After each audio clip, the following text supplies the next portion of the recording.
Hello, everyone, and welcome back. Today, we're looking at the GI Joe Mobile Battle Bunker.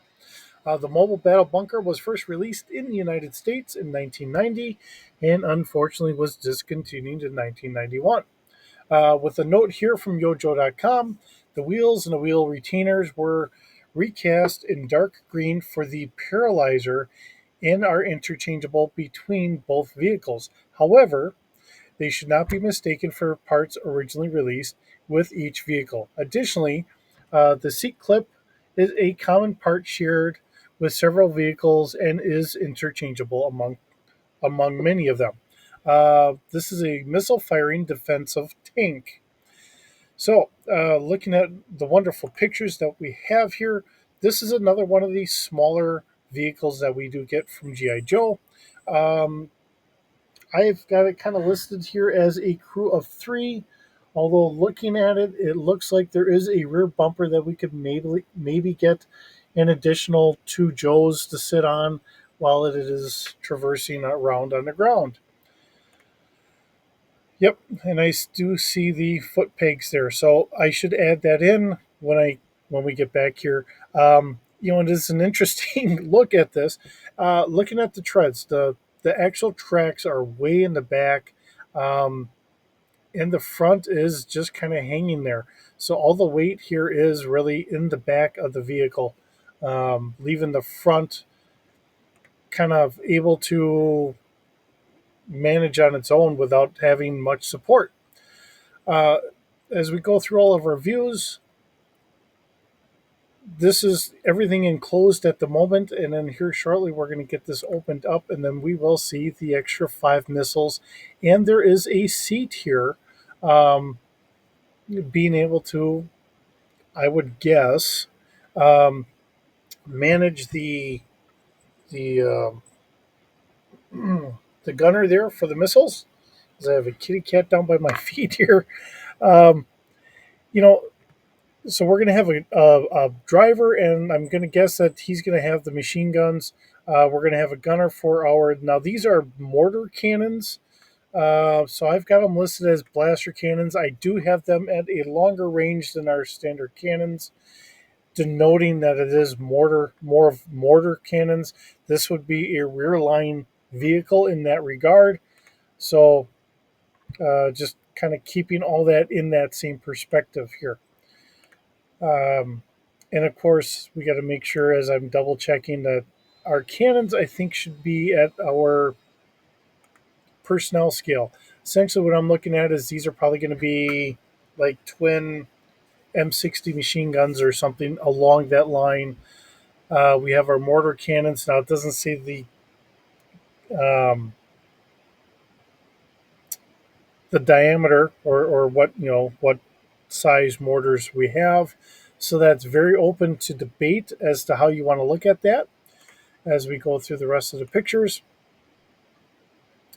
But you know, you could have small man portable mortars. There are larger ones, and then of course, then we get up to the howitzer cannons, which are essentially just oversized mortars in a lot of regards. It's meant to lob rounds way out into the field to help support our troops, which is what a mortar does. All right, so easily broken and or lost pieces. Any combination of the missiles in order to see clips are easily missing. This is featured in the DIC cartoon from a picture here, but it's also being listed as being in some of the comic books and trading cards and so on and so forth. Um, so as we kind of keep moving on, now to me, I don't know what I would say that this would be a direct replacement of. I think this is just really a new vehicle of its own to fit into its own kind of slot here. Looking at it in the cartoon, it is a much bigger vehicle than what we see in the toy. Uh, Looks like the characters there have much more room around them than they do in the small toy that we have physically. All right, so vehicle construction. The vehicle mold was repainted or retooled for the following vehicles. This is the only usage for the mobile battle bunker. At time of release, this sold for $12.99. As we notice that the prices have gone up a little bit throughout the years. Uh, Back in '84, this probably would have been maybe like an $8 vehicle, something like that, not a $13 vehicle. So, you know, things cost more as time goes on. From here, we're going to switch on over and we will look at our stats for the D6 universe. Okay, so as we look at the Battle Bunker here uh, in our D6 universe, this is still at Walker scale, kind of where I was kind of copying it from, um, kind of keeping it there. We do have a crew of three, so we have the two personnel that are going to be sitting up on top and the one person down below inside the Battle Bunker itself. We do have the passengers of two off on the rear bumper. Cargo capacity is going to be 100 kilograms, figuring ish, leaving it at a full coverage. Of course, it's going to be ground altitude. Um, we have a maneuverability of 1D. I don't know how well this is going to maneuver. Um, I mean, it is tracked as a possibility, but again, this is going to be more of a rear line vehicle. So I figured if we have it as maybe not as maneuverable, speed is going to be a maximum speed of 44 miles an hour. So it has the ability to move, but there again, it's really more intended for a rear line kind of support vehicle. Body strength at Walker scale is only a 3D. Um, I figure it's going to be able to take a little bit of a pounding, but it's still not quite as robust as some of the other vehicles that we've had. We do have the two dual blaster cannons. Um, these are going to be at speeder scale. Fire control is a 1D plus 2. The range is like 3, 6, and 9 kilometers out. That's to kind of give it that kind of semblance of like a mortar type round or whatever. And we're going to do 5D damage out of that. Uh, just kind of keeping it somewhat consistent here. Our missiles, being our standard missiles that we find pretty much everywhere at this point, um, there's 5 of them.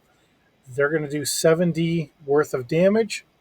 Let's see, and then we have the twin laser cannons up on top. Being 2 of them being a fire length, which I probably should actually add in here, which is why we get our 7D damage. Um, Fire linked. Okay.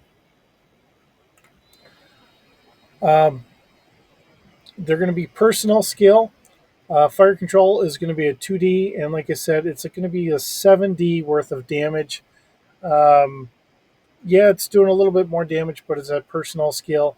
So you could equate this as being a 5D for speeder scale, but the fact that it is at personnel scale meant to hit, you know, like infiltrators or whatever else. Your close support is what this is really meant for. Um, but yes, you could do some damage to another speeder or whatever. Being 2 of them, firing at a high rate of fire in that, we have that availability. So, um, being a little bit more simplistic in the weapons, but like I said, this is more of a fire support vehicle with our dual blaster cannons, kind of mortar system that really kind of gives it its main purpose. So we're just kind of going from there. With that being said, it's a fun little vehicle. Um, I think this would be great for them to kind of come out in the classified series. It's not a huge vehicle, it is a smaller thing, something that would be a nice fire support, something we could throw a couple figures in there. It could be cheaply done, and we can kind of go from there. But we'll see what we ever get and see what kind of fun we can have along the way. With that being said, thank you so very much for joining me today. It's always wonderful having you here. I hope you're having a wonderful day, and I will see you in the next video.